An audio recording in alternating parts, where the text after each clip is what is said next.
the question of how does AI change us, society, or how does technology shape society? I think a lot of people talk about it, but there's not so much talking about like what do you actually do, right? And we also get that a lot in feedbacks where people say, ah, this is like technical and so on. But in the end, of course, at some point, these things need to be technical because it's about technology. And so when I started to work with ethical AI, that was about 4 years ago.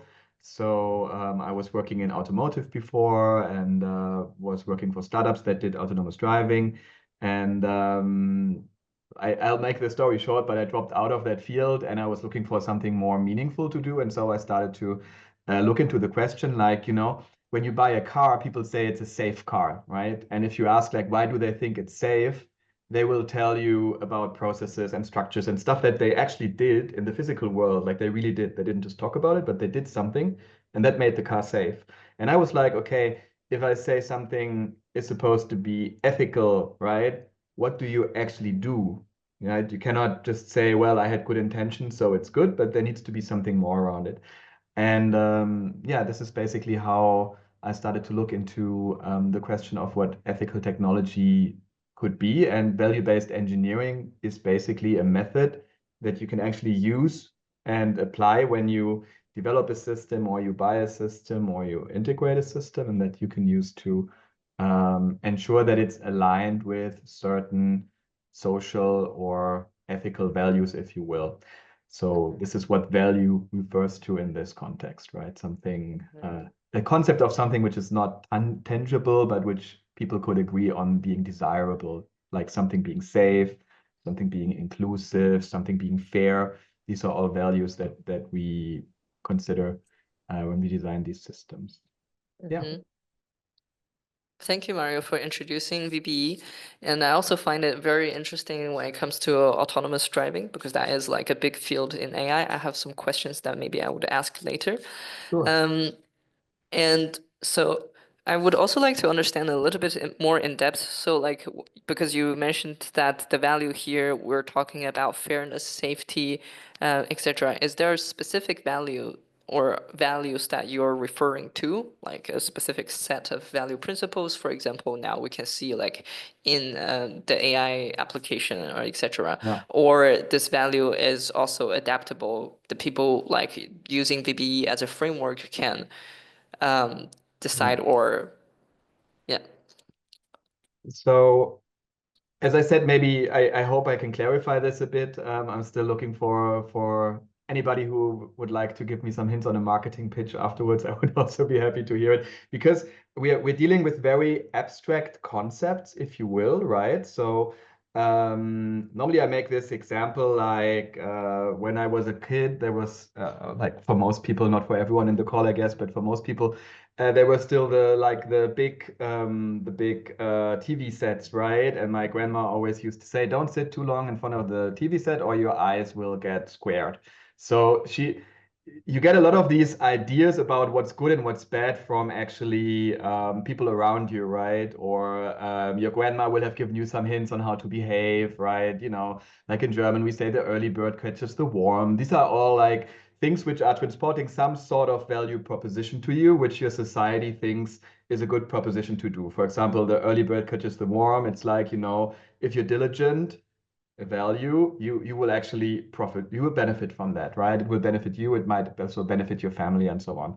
So I think we are all surrounded by these value ideas, which very often we learned as children through sayings or through people we look up to, like role models. If you think about anyone from your family or your work that's a role model to you, you will find it easy to find some terms like, I don't know, being wise or knowledgeable or understanding, caring. Think of anyone that you admire and think about like which terms you might attribute to that person. So we learned all about these values, maybe in our upbringing or throughout life. And now we have a certain challenge, right? So if we talk about the value of, I don't know, TikTok, right? We have to admit that this only exists for 2 years or three, maybe, or in our conscious mind, maybe they exist for a bit longer. I guess not longer than 5 years. And so we're actually confronted with a challenge that we need to judge on the value of technology at a pace where our normal mechanisms that we used to kind of apply for that, they don't work anymore. Like when the TV was rolled out, my mother always tells me, well, at first there was only one family in the street and they had a TV and everybody would go there and watch.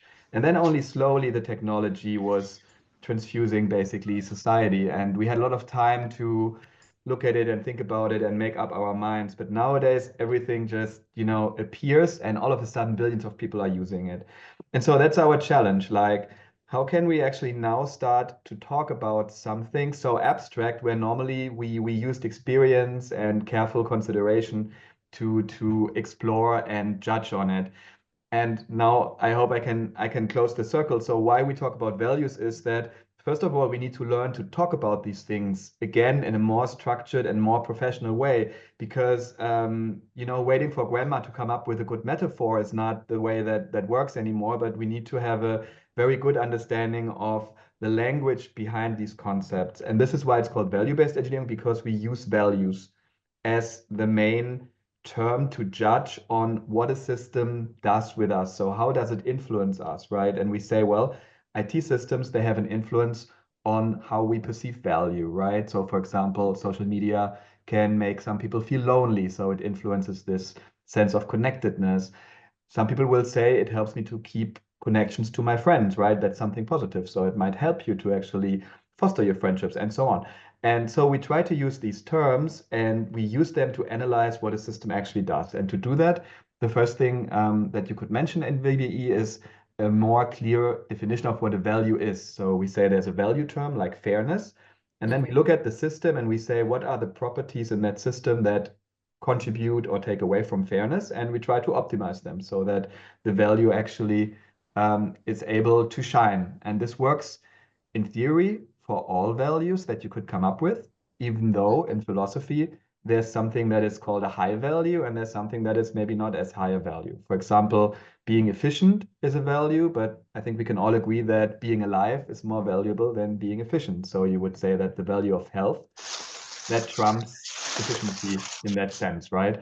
And so by using this language and the concepts behind it, we can actually make an analysis and we can really look at different values that a system touches upon, and some are maybe fostered and some are undermined, and then we can discuss on how we want to balance that out. That's the main idea. So giving you a more sharp and structured tool to think about what an IT system does to you, to people that use it, or even to other people that are indirectly exposed to the system, right? You can't always choose which system to use, by the way. Like, you might have No, to. no, Mario, no, just thank you very much for clarifying this. I think it is very interesting, especially considering technology or especially AI right now is something that's evolving faster than policy that can be made for it, or also like our ethical understanding of how it changes things, and let alone that the technology itself also changes how we view or understand value. And I think like I really appreciate that in VBE value is more of a dynamic thing that it is. I would I would use the word contextual, that this set of value that people can define what is the most relevant for them in their context. And then from there on, that's the starting point to continue to build the product or the system that benefits them. And so, okay, now I have a better understanding about value, and I also want to know a bit more about this framework or the process itself. And also for the people who just joined, if you have any questions that you would like to ask, later we will have a QA session, but if you want, you can also leave your question in the chat. Yeah, so. Yeah. Um, so yeah, I didn't want to prepare too much of a slide show here. So I will just maybe share from our website. So this is vbe.academy. So everything I'm talking about, you will also be able to read up on the page. So as I said, the idea of VBE really is to make these steps tangible and executable. So we don't want to tell you everything about philosophy. We want to give you something that when you walk through it, you will have basically understood what your system does, what the values in play are. And we also give you guidance on how to prioritize and resolve the trade-offs, because not every system can do everything at once in a great way. Sometimes there are trade-offs between these things. An easy trade-off might be between privacy and transparency. So that's very easy to grasp, that you can't always have both at the same time. I do this example, which is always funny if there's someone from Finland on a call, because in Finland, they actually publish how much income people have, the taxable income. So they publish all of those for everyone in the country. And it's totally normal for them to do that, right? And of course, in Germany or Austria, depending on where you are, this is pretty unthinkable. So nobody would have the idea that the finance office could just publish your income. But you can find good and bad things about the approach. So in Germany or Austria, you might say this is about privacy. In Finland, you might say, well, the transparency makes people less jealous and everybody knows what's happening, and that's actually good, right? So you can balance things differently, and that's fine. So as for VBE, how it works, it's basically a 3-step process. So the first step is to have an idea on what the system is you want to build. So what are the main features? You can also talk about systems you want to buy, right? Because even if you buy something, you bring it into your context of application with your employees, your customers, your, I don't know, volunteers if you're an NGO, right? So you bring something into your sphere. And then this is step 1, as you see here on the website also, the context and context exploration. As I said, it's about what the system does and also how it interacts with other systems. I think that's interesting if you want to maybe just buy or use some off-the-shelf AI, right? So you might still have to understand, like, how does that actually integrate with my IT systems or my people? And then you do something called value exploration. And also you will find that on the homepage, just showing you a picture. So this is very much like a bottom-up approach that we use. So this was in the city of Vienna, as you can see easily here. And we worked with them on an IT system in Vienna. And we bring together people which are affected by the system directly or indirectly. We call them stakeholders. And we have a certain method that you can basically use to ask their feedback on the system. And they are asked to give feedback on what values they feel are being impacted, and also how that impact might look like, right? And for example, this was about a city governance platform. So if you, I don't know, need to renew your parking permit or something, you go online, you can sign on, and you can do that online. And so people come up with things like, for example, inclusiveness. They might say, well, my mother, for example, she cannot do that on her own, and normally I help her with it. How do I do that when it's digital, right? So how can I do something on behalf of my mother? So if you go to a physical place, it's kind of clear. You go there, you bring your mother, and you sit there together. But if we do it online, how would that work? And so on, right? So you can come up with a lot of ideas and insights, and that's what people do here. And then we consolidate this into a bigger picture, which we call a value register, where we kind of really make a list of all these positive and negative impacts that we see.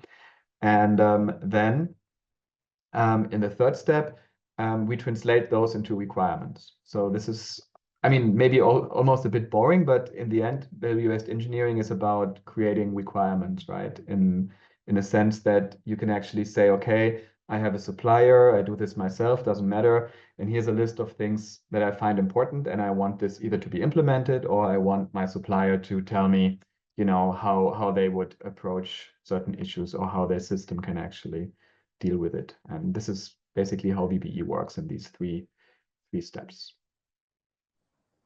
Yeah. Thank you, Mario, for introducing this. And I also think the Vienna city example is very interesting. I also see that at the bottom on your website, it also says that it is IEEE and ISO certified. And so, because like in our previous workshop about AI governance, we also talk about how this kind of standards or certification can be a tool for governance. Would you like to talk a little bit about this? Yeah, so thanks for asking. So basically, value-based engineering is an implementation of this standard here, which is ISO 24748-7000. So it originated at an organization called IEEE, which is it's called the Institute for Electrical and Electronical Engineers. So it's a very big membership organization that is mainly in this electrotechnology field.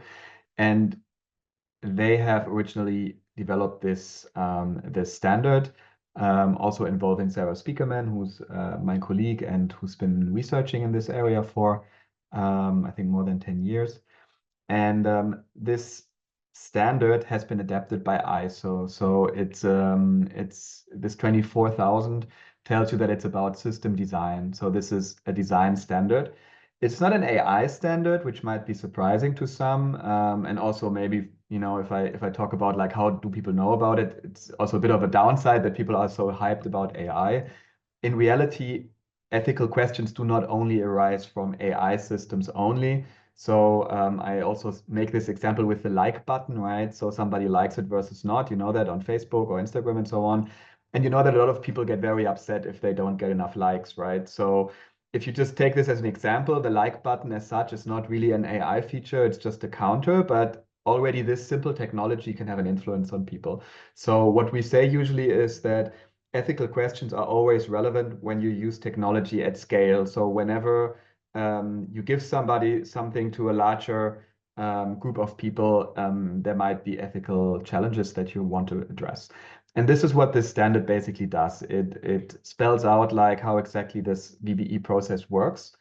And value-based engineering is a bit of an add-on on top of this, which makes it more applicable. So what we try to do also with the Academy is we offer trainings, we offer tools, we try to unpack what's in the standards document, because standards are very, very technical documents. So you might still find that what I'm saying is maybe a bit more technical than what you often hear when you talk more about maybe laws and human rights. And that's of course on purpose because I'm an engineer. So my question is, how do you build it into technology? But with VBE, we try to make it more accessible, basically. So we leverage this standard and we give you tools and ideas on how you can actually apply it to your field of endeavor. And maybe one last word, if you talked about governance, there's a standard 42001 by ISO, which is a management system, as they call it. Governance is really a bit broader, right? This is the question of how you direct your whole organization on how AI could be used. And that's a very important question. Also, the simple question like, why would you use AI in the first place? I always say, you know, it's also important to understand why you want to do something versus not.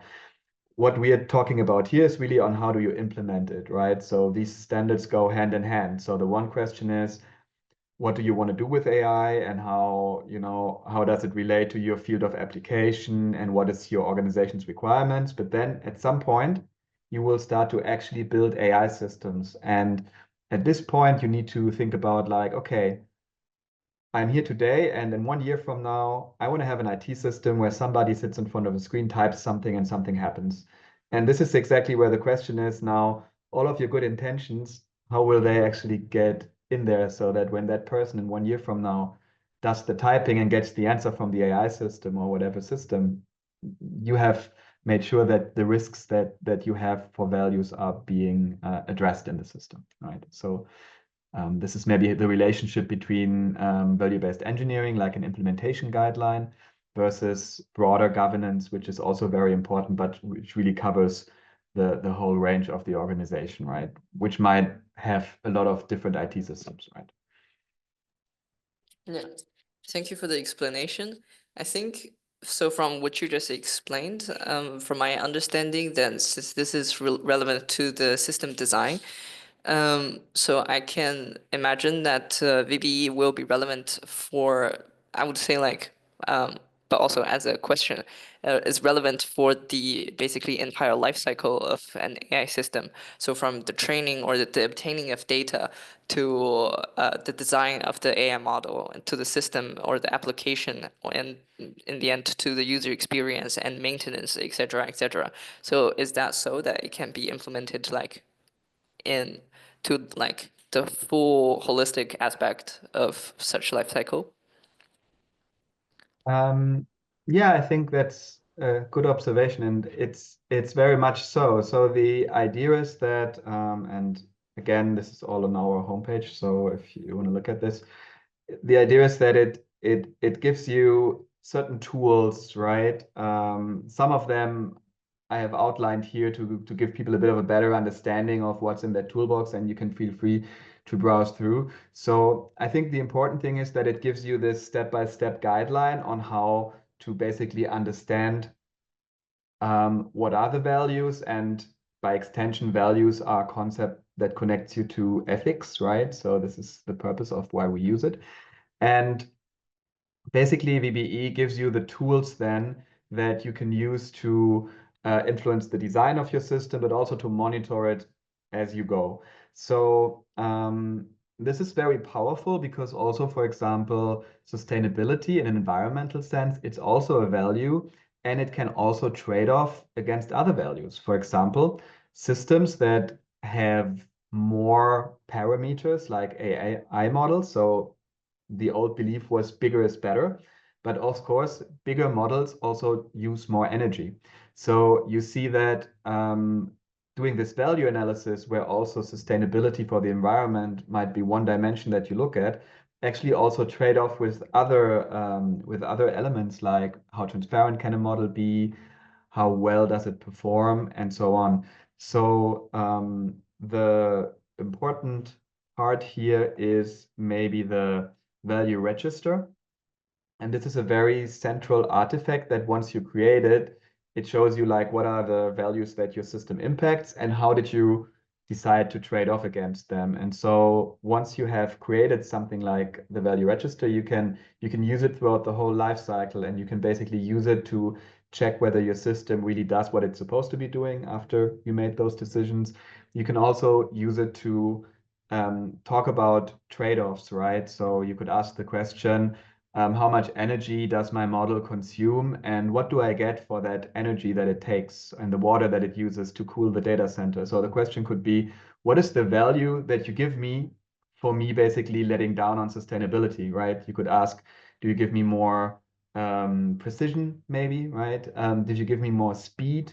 These are all very low ranging values, by the way. I mean, they are not bad, but they are not the only values that you should look at, right? And what do I lose by having such a big model, right? Do I lose sustainability? Do I lose transparency? Very often we don't know actually how big models work. So something like, for example, ChatGPT, I mean, we kind of know how it works, but as you know, for example, the problem of hallucination, it's not really fixable. So you never know exactly what these models are actually doing. So we also want to help people sharpen their understanding of what they pay and what they get back for that in terms of the value footprint that such type of system could have, right? Yeah. Thank you, Mario, for also elaborate on that. I have the feeling that this, or just my impression that this framework now might be the sharpest tool when it comes to the Valley giants. If you follow the motto with move fast and break things, but I do think that this is probably a lot more relevant for organization that. Such as like NGOs with certain social and environmental mission in mind. And so, yeah, I would also to like to get your impression on that and know like have you ever collaborated and worked with NGOs on specific projects that which value-based engineering was implemented as such? Um, so maybe on the first point, move fast and break things. Well, I guess I leave that to everyone's judgment, but I think that might not necessarily be the road that we would want to take, because we already see in today's world that no matter where you are standing politically on a lot of questions, but it has already created a lot of problems for us, I think. So, for example, we have a bit of a loss of what truth actually means. As I said, I don't want to judge on it. You can make your own deliberations, but this technology for sure brings certain dangers. For example, it disconnects us from one another, right? It creates these filter bubbles, which I think is, uh, I think it's really dangerous. So in the past, you know, you could still disagree, but you know, everybody could kind of look at the same information and make up their minds, and they could also say information is lacking, I want more information, right? But nowadays in the world that we are in at the moment, we don't actually see the same things, right? So each of us opening up LinkedIn with the same or a large overlap of people we follow will see different posts. So we kind of lose some abilities in that fear in that space. And so I think this whole idea of just letting it go and it's going to find itself, I think that's pretty dangerous. So I'm not a fan of it, but I have to acknowledge that it's one of the bigger political questions of the day. So if I think of NGOs and people who care about these aspects, I think value-based engineering might be a good tool to either use yourself or ask your supplier if they use this or something similar, right? It doesn't always have to be VBE. You could also say, well, I understood there's a problem. I understood Mario said VBE can solve it. If you don't use that, that's also fine. But what do you do, right? That could be also a fair question. So I don't want to say this might be the only one that can solve it. So I think these are ways how you can leverage VBE. You can ask for that as an NGO when you buy a system. You can very specifically use VBE to also formulate your own requirements, right? Because even if you buy a system, you still bring it into your own context, and that might need some thought on what it could have as an advantage or disadvantage. And also the standard and also VBE has this idea of a SOS analysis, so a system and partner analysis. So depending on what you do with a system that you want to use and buy from someone, you might also think about aspects like, for example, controllability. So how much do you know about the system that you're getting there? And what's, for example, the precision that the supplier promises you, or the value basically proposition that you get. So this is also something that that VBE can actually be very helpful with. So it's not only for people who build systems, but also for people who purchase them or who integrate systems with their existing systems, right? So also if you make up an interface and you, I don't know, a lot of people nowadays have chatbots, or they use ChatGPT in one way or another. In all these things, VBE will have tools for you that you can actually use to understand better, you know, what is your risk appetite basically, and how much control do you need or want about what's happening with these systems that you're using. And maybe your last point, we haven't technically used it with an NGO yet. So as I said, we have a running project with the city of Vienna at the moment, which of course also has social goals behind it. We're also using it with companies. I think the most, let's say, or the best application at the moment is where companies actually want to talk about digitization projects, and they think about like, okay, how do I trade off between the needs of my employees and this new IT system that I want to use for maybe, you know, optimization purposes? And there VBE works really, really well. And of course, it's going to be more relevant now that the EU is also bringing out the EU AI Act. However, this is going to take another 1.5 years or so to be in full force. So this is a step-by-step thing. And there's a lot of uncertainty because of the broader political landscape on the planet at the moment with respect to regulation. So this is still a moving target. I think there were some chat messages. I'm not sure if there was questions. Yeah, it was from Bernie, and he asked if this is like a logic can help to choose LLM for an organization, or is it only applicable when you're building your own system, which I think you also just answered in your in what you just said. I think as you also mentioned related to the EU AI Act, another thing I know or I constantly have concern with is when it comes to using AI and the GDPR, so related to data protection and data privacy. And so basically, I go through a lot of websites and looking at these AI suppliers or AI platforms, and then they have a lot of writings to inform people relevant to their data privacy. But a lot of time I can also tell they deliberately use rather vague language, and that is difficult to interpret or decipher. And so I think like so does VBE also help with this kind of legal compliance aspect to help us have like more clarity when it comes to this kind of question or decisions when we're making them? Yeah, thanks. Maybe just to Bernie's question. Mhm. So I think, of course, if you use a full off-the-shelf type of system, it depends a bit on how you want to use it. So that's why there's this notion of a general purpose AI, they call it. Also, I just read today that suppliers like OpenAI, they are already preparing to sidestep this question. So the actual problem is that oftentimes the ethical ramifications, I sometimes say social because I think it's, ethical sounds a bit abstract because, as I said, philosophy was a very theoretical part as long as grandma was good enough to bring us on the right track. But as I said, grandma's skills are failing here because of the speed that the technology comes in. But the social ramifications of a system, they only get concrete once you think about what you want to do with that system. And I'll give you an easy example. So if I tell you, I have ChatGPT write all of my emails so that I don't need to formulate them, right? So you might maybe think, oh, Mario texted me yesterday. Did he use ChatGPT? Was that maybe a bit rude? Okay, but you wouldn't say it doesn't sound super bad. But then there's also people who have actually written books with ChatGPT, some of them also about edible mushrooms. So there was this books that came out where people were using ChatGPT to create books on health sensitive topics. And now if you think about it, probably if you were collecting mushrooms and you have no clue, you wouldn't feel very good being in a German forest or Austrian forest and collecting mushrooms. And the book comes from an AI, which could be wrong at any point in time, right? So as you see, unfortunately, only when you talk about like what do you actually do with the system or the large language model, you can make that decision on how risky does that look? It really depends on how you apply it. And the EU AI Act has kind of tried to address that by coming up with this idea of a general purpose model.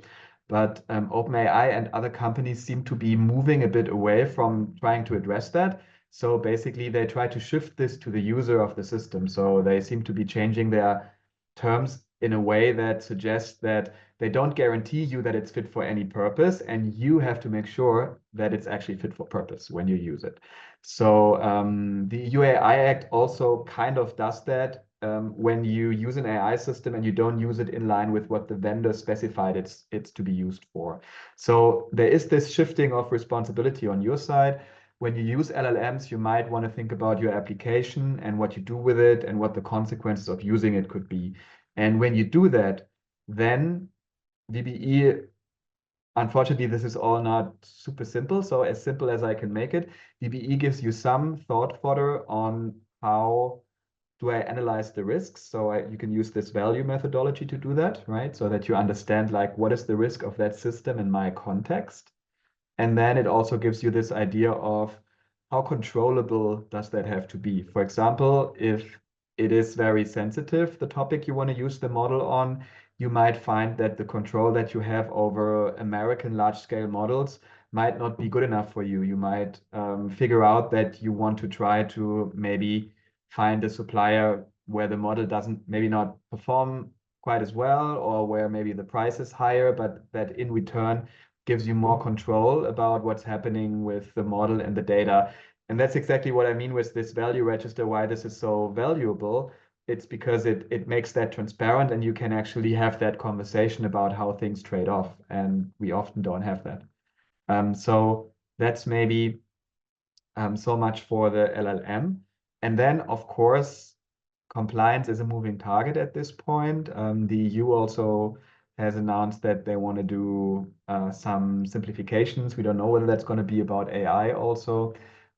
We know that the US at the moment is also seeing European regulation as a building block in this broader trade war discussion, like is a regulation a tariff and so on. So unfortunately, this required, I think, regulation on AI is a bit part of this bigger global play field, which is unfolding in front of us. So we don't know exactly what is going to happen in terms of compliance. However, very often you will see that these laws, they cater to values as well. So before the Trump administration took office, there was something that they called an AI Bill of Rights in the US. And they have actually outlined certain values there that this law should uphold. And it looks like the US is not going to move away from this idea entirely. So it will say like personal freedoms should be upheld, even though you use AI, etc. And in Europe, this is also very much based on European values. So you will find value propositions like transparency, etc. in those laws. And of course, the best way to follow a law is to be proactive in trying to get to the essence of what the goal of that law is, right? So if you know that transparency is a goal, then you're well advised to deliberate on how you can make your systems as transparent as they can be. So in that sense, aligning with values helps you because the laws also align with values. And in addition, you can also, so I talked about the workshops and the bottom-up work. I showed you the picture from Vienna. So this is how you get bottom-up input. But then also, if you have a specialist, they can also use the same mechanism to see like which laws apply and how that translates also into the values that you need to take care of. So we also have this top-down approach, which complements the bottom-up feedback that you get. So this is mainly the idea that these are useful tools that you can use like in both ways. So you can use it to just collect feedback and get an idea of what the social risks are. And you can also inject legal boundary conditions and make sure that you have all the trade-offs in one coherent picture. So hope that makes sense. Yeah, I think it does, and especially because, as you were saying, that this current legal compliance landscape is very much a moving target, or like we're trying to shoot a moving target on the moving ground as well.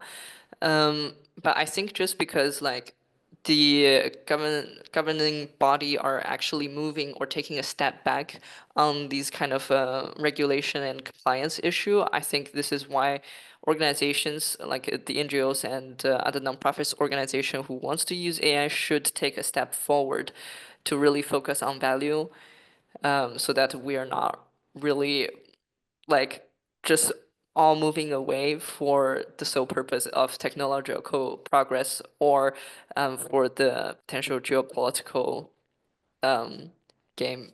And so I also want to ask a bit more concretely. So say that because I know there are a lot of organizations that are currently actively either are trying or already implemented some AI solutions within their organization. It could be both a top-down or bottom-up approach. A lot of employees, they want to use AI themselves. And in this kind of scenario, say that we want to adopt or implement value-based engineering within the organization, how would this process look like, and who would be involved or influenced with this?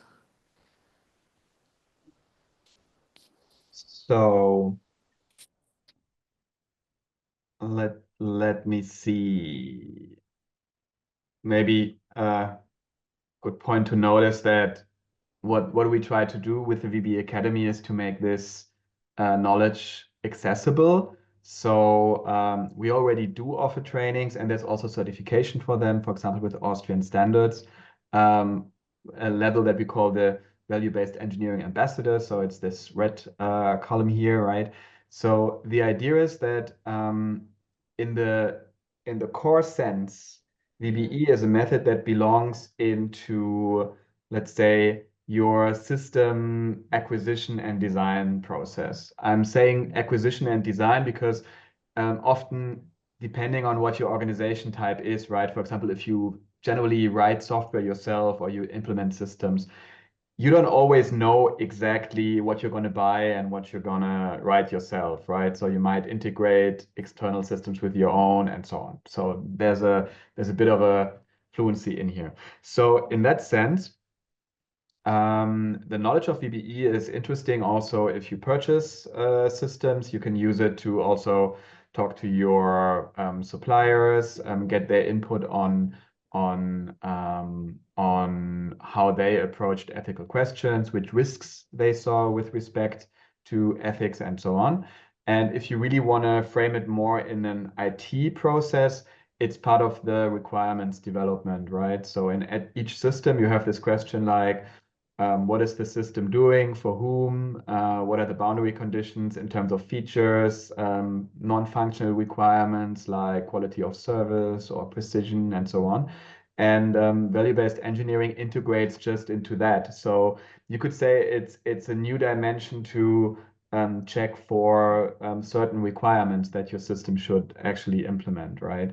And I make this example sometimes where I say, well, sometimes you might even come up with requirements that have different motivations. So, for example, if you have a color scheme which is like, for example, here, which has a lot of contrast, people might say that looks better than something which is red, green, and yellow mixed. So it might have an aesthetic dimension to it. It might also just cater to people who have visual impairments, where you say, well, it might look better, but it also has this reason that more contrast on these pages helps people to actually see what's on there. And in the same way, if you look at a system from this ethical social lens, you might come up with stuff which you knew all along, right? You might say, yeah, of course, easy sign up. That's also a usability issue. I have known this before.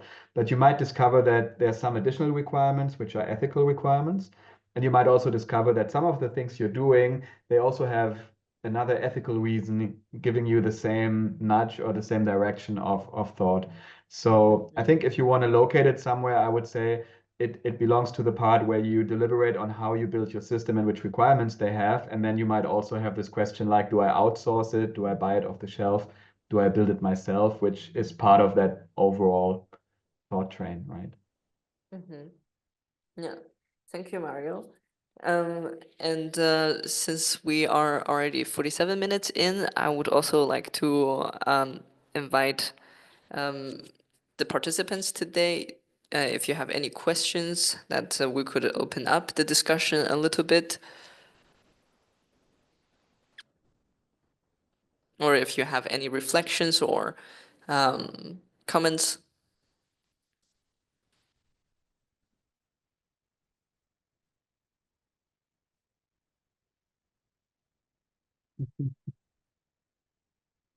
Yeah. Yes. May I ask, because I was interested, if there any kind of obligations exist for using standards for some sensitive areas like education or health sector, and if VBA also part of such kind of standards which are mandatory for some, I don't know, specific areas of work? Yeah, good question. So there is a bit, I mean, it's difficult. So there are standards for certain industries, such as, for example, also automotive, right? Or also healthcare. So people could say that their current safety regulation already applies. Indeed, if you look into car companies where they use AI, they usually try to differentiate that a bit and they say, well, our systems always have a non-AI backing, so to speak. So for example, if you build an autonomous car, when the AI system kind of drops, it also has more classical radar-based stuff, right? So they try to make it redundant somehow so that it fits into their existing regulation. And they also build new standards in that field. So some of these areas, they are actually quite regulated and they have their standards. I think a lot of risk also lies with just systems which we generally don't regulate that much, right? So I think healthcare and cars and airplanes, that's, I think, pretty well understood. And also people see that the effort is worth the money. So when I thought about this before this webinar, I came up with this one German car supplier, not located in Munich, who for some time had the claim that their car was safer than other cars, right? They said, well, if you drive with us, it's safer. We have better airbags, we have this and that. So, and now over time, people see, yeah, safety is not very much, a thing that people see as a commodity or they don't see it as a feature that they would like to pay for. It needs to be safe, full stop, right? And what we see in this AI field is that we have some of these things that are highly regulated, like cars. And I think nobody would accept that now cars suddenly crash because there's an AI component in it, which makes it unsafe. Nobody would accept that. But if we give a toy to basically, I don't know, 80% of the children in Germany or something, I don't know how many people are using TikTok. People don't have that same awareness just yet, right? Where they say, wait a minute, actually, this has some implications. And the least thing that you should do is to think about them and tell us like what you thought. We're not saying we're not allowing you to do it. I might have my own opinion on TikTok and you might have yours. But the least thing you would say is that it seems to be worth the effort to think about these things also in fields that are not classically safety relevant, because the harm that we see now is more abstract, unfortunately. So safety is about physical harm, which means that, when you get a scratch, that was harm. But psychological safety, how our countries and democracies develop and so on, these all seem to be things which are also worth at least thinking about, right? Or how we can make the digital space more inclusive. Take this example with the city government where you cannot bring your mother to the virtual city clerk, right? So yes, so I think this is just complementing existing safety regulations, and it's also about making people aware that this is also worth some effort, basically. A lot of people don't see that yet, that at least talking about these things and making it transparent and asking maybe your supplier, like, what did you do to address these challenges, right? That might be just worth the effort for all of us to take to hopefully get into a better dialogue about what we want, right, in sense of technology. So I think it's kind of weird that you just let it flow. So that seems to be counterintuitive to me. Mario, you also touched my next question, because you also mentioned that VBA helps to analyze risks. And I put my kind of big question, how to do it. And if we can, for example, if you cannot apply all system or methodology for all kind of processes we are now working on, but at least to have also these elements would be very helpful to start with, because we guess it's not very clear how to analyze the risk when we are talking about ethical values approach. Yeah, absolutely. And this is interesting. I don't know if anyone is a bit deeper here in these whole governance discussions. So there's this standard ISO 42001, which I think you noticed, you mentioned, sorry, before. And there's also a new standard coming up, which is 42005. So this is called System Impact Assessment. And this very much goes into that same train of thought. So in the 42001, which is the broad one, it also says that you need to analyze each system individually. And this is basically what VBE does exactly, right?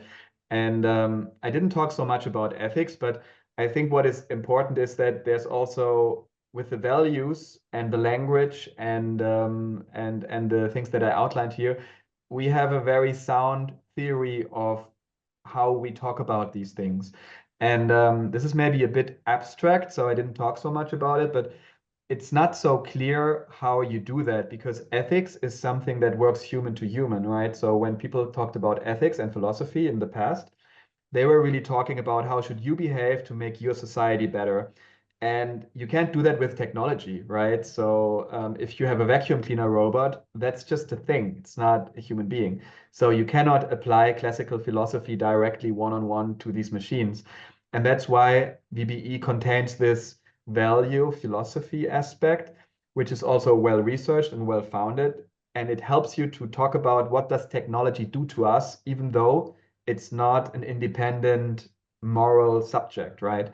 And I think that's also very powerful that VBE is underpinned by a sound theory that you can really use to talk about ethical ramifications, and then also derive real risks list from that, right? So that you can say, I can really now make that operational, and it's also solid. It's not just, wishes or wishful thinking, but there's really a solid foundation under it. So maybe if I may make that anecdote, I was really happy when I discovered VBE because I'm a technician. So, I wrote software. So I felt very uncomfortable talking about philosophy in the beginning because it seems to be very subjective. So you need to study a bit like something where you go into a customer discussion and they are like, why is this more like, why is this more important than that? And then you need to have a bit of fodder in there to really explain like why you do certain prioritizations, right?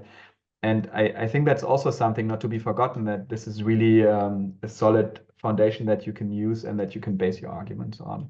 And that helps you to then also explain like why you think certain risks are more severe than others, which is the next question, right? So, yeah.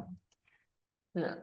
Thank you, Mario. I also feel like, and also thank you, Julia, for your questions. I also have the feeling that with our webinar to this point, I started to consider, yeah, this should be a very logical thing, that the first thing we prioritize of course, is the value and ethics of the design of such system. But I do think that I perceive such change like in my own thought flow. But I also want to ask another question. So that is, because this is something that I think after this webinar that I will try to do, which is to implement VBE, or at least like the thought, first identifying the value and then or have the value registry. And then I want to develop a workshop. So these are based on some requests for kids or children. And it's not like explained to me like I'm 5 years old, but it's actually 5 years old kids learning about AI. And I found this actually much harder than talking with adults because I'm not sure what they already know about this world and what is relevant or what kind of value that I should be putting into such workshop for children. But I do think that VBE would provide me, or like the framework would provide me a good starting point. And especially also today I saw news about how China issued notice on strengthening the AI education for primary and secondary school, and children in the next few years, starting from 6 years old, will start to learn about AI, but also in a more technical way. And I was like, wow, this is so forward. Yeah. Yeah, I think this thinking about these values is a very strong thing, and I guess also children can understand it. I mean, the idea of values is really that they are something that draws humans towards them or also pushes them away. And I think one thing that is important also is to see that values are pretty universal. So, for example, you can easily agree with people that privacy is important, and you can also agree that transparency is important. So these are principles which we see as universal. So we have a universal value definition. It's not like Mario has his values and Julia has her values and Gabriel has his values, and we can't talk to each other because we have different values. Sorry for that. But we see it as something that helps us to have a discussion as humans, like what we find important. And of course, there's trade-offs, and different societies have different also weighing. As VBE, we do not, so we keep out of this like current discussion on very, let's say, tense interchanges. So we don't want to tell you like how to prioritize things. We want to give you a tool that you can use in your community to make that discussions. And we also acknowledge that a city platform in Beijing or in New York or in Vienna or in Sao Paulo that might come to different conclusions on the same question. So this is not about giving you our take on how you should resolve trade-offs, but it's about giving a universal tool that people can use to structure and make these deliberations. And this is also my hope, like working maybe more even with NGOs in the future, that we can, as you say, not so many people talk about it. And I think it's just because these things are rather complicated, and I acknowledge and appreciate that. But that's why it's important to at least know that there are tools and to know about like where does the complexity lie. And if you are in a case where you need to make those deliberations, how do you use those tools, or who can you ask for help, right? That's also something which might be helpful. Yeah, absolutely. I guess we would continue maybe this discussion later, and it would be some other organizations who would be curious about how it works and how they can use for their work in the field with their beneficiaries, because I believe exactly this approach is important for civil society organization. Yeah. Yeah, thank you.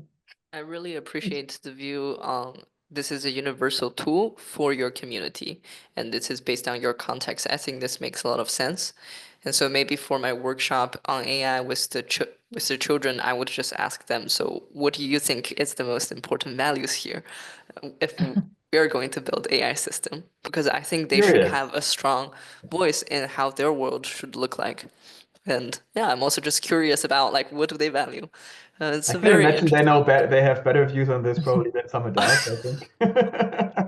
Yeah, that would be Yeah. an interesting finding also. And Yeah, yeah. but it's I make this joke sometimes, right? So just imagine I went to you or to anyone on the street, you say, what's the most important thing for you? And that person said, efficiency. I want to be efficient. You would say, well, this is kind of weird, isn't it?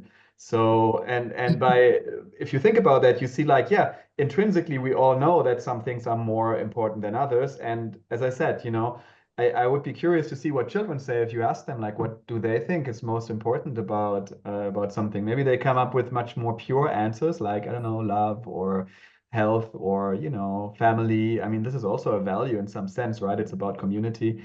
So yeah, I'm very curious to hear your results from that workshop. So Yes. keep me posted. Yes, I will. And yeah, thank you for today's webinar.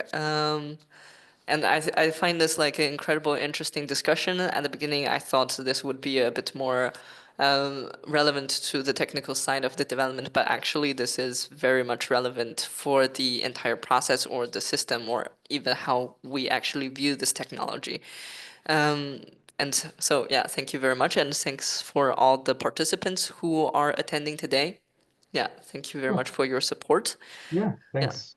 I also, there's my calendar on the website, so which means that if you had any questions, feel free to just, look, get in touch. I'm also happy to learn about your, like everybody's particular field. I understand that it's a lot that I talked about, so I hope the homepage is a bit kind of helpful to disentangle it. And I'm also happy for anyone to understand like what your concrete issues are and to see, how we can support that. Okay. Yeah. Thanks. So, I'll have to jump as well. yes, Value-Based Thank you very much. Engineering Academy. Thanks Yeah, for thank you very much. setting this up, Julia, Gabriel. Much appreciated. Thank you. Bye. Take care. See you You soon. too.